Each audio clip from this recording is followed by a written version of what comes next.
Welcome back to our channel. So today in this video we are going to discuss about how to turn off age restrictions on TikTok. So without wasting much of our time, let's get straight into the video. So if you want to turn off age restriction on TikTok, all you can do is simply open the TikTok app on your device. Once you open the TikTok app, all you gotta do is simply tap on the three lines menu. Once you tap on it, go on settings and privacy and simply scroll down. Once you're in the content preferences section, there you can simply find the mode called restricted mode.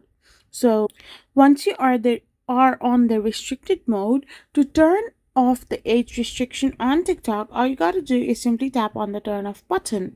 So once you simply do, you can see your restricted mode has been off. So this will also turn off your age restriction on TikTok. So this is how you can simply do it. I hope you found this video helpful. So don't forget to hit that subscribe button and to give us a thumbs up. We will be back again with more informative videos. Thank you for watching.